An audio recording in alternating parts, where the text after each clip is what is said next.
Devocional nosso de hoje está no livro de Lamentações, capítulo 4. Nós leremos aí dos versículos 7 ao 11.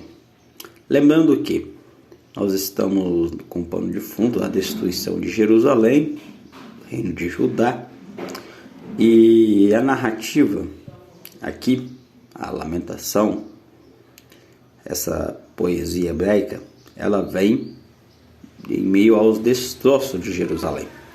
O seu escritor estava ali, vivenciando, presenciando toda a destruição e o que restou dela. Sim, então nosso pano de fundo é este. Então nós temos que fazer essa leitura com esta ótica, ok?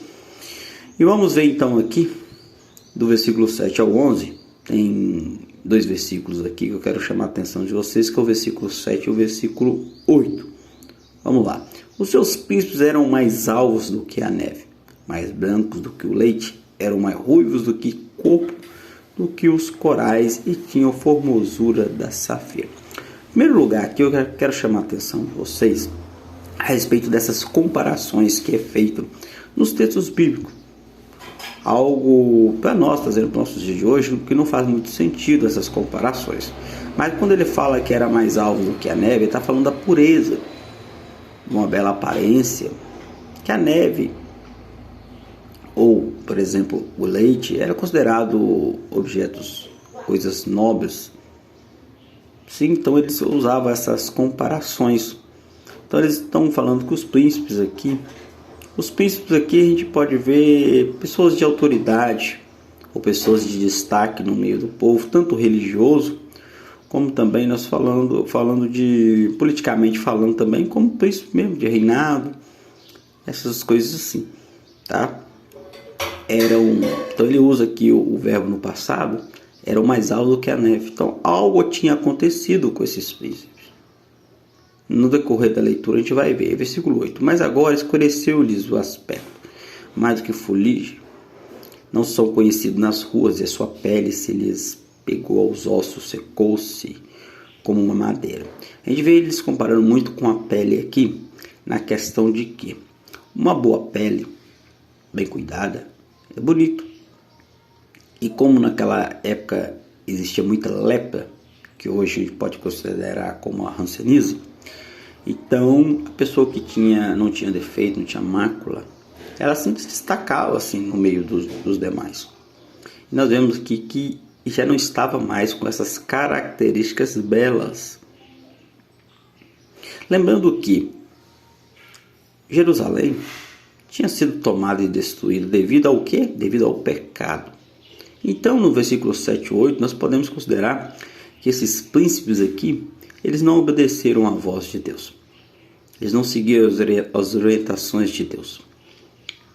E sim, a partir do momento que o ser humano não tem Deus no coração, qual é a consequência?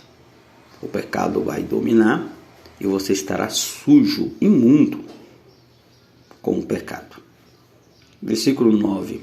Mais felizes foram as vítimas da espada do que as vítimas da fome, pois essas se desfiam, atingida mortalmente pela falta de produto no campo. Então nós vemos aqui a fome chegando e batendo a porta daqueles que continuaram ali, sobreviveram e não foram levados cativos à Babilônia.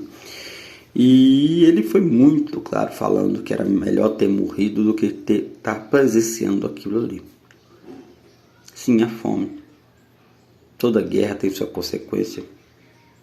Toda desobediência tem sua consequência. E esse aqui que está acontecendo com o povo de Jerusalém, com o povo de Judá, com o povo de Israel, chama-se desobediência. Lembrando que quando Cristo voltar, todo aquele que for desobediente em vida, não seguir os seus caminhos, seus preceitos, não o aceitou como Salvador, olha, terá fome. Terá preferido ter morrido antes da vinda de Cristo, porque quando vier, eles vão ficar e irão sofrer esta fome eternamente.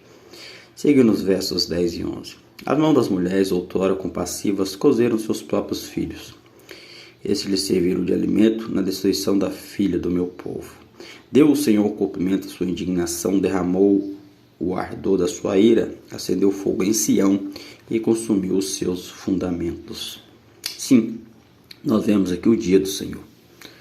Nós vemos aqui o dia que Cristo vai voltar, no qual ele virá como juiz para julgar tudo e a todos neste mundo, onde sim haverá destruição para aqueles que ficarem neste mundo.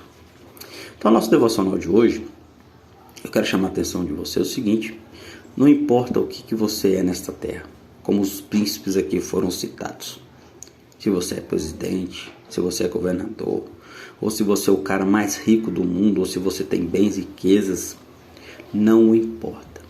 Perante o julgamento de Deus, perante a Cristo, você é igual a qualquer outro e será julgado da mesma forma. Então eu quero te chamar ao arrependimento, quero te chamar a conhecer a Cristo, a conhecer o Deus de Israel, para que você não passe por esse tormento que nós estamos lendo aqui em Lamentações, para que você não lamente eternamente, mas sim vai morar na eternidade para todo sempre. Pense bem, tudo nessa terra vai passar, tudo é passageiro, mas a promessa que Jesus nos prometeu de vida eterna, de estar com Ele para a eternidade, para todo sempre, louvando ao Deus Criador de todas as coisas, ela é eterna.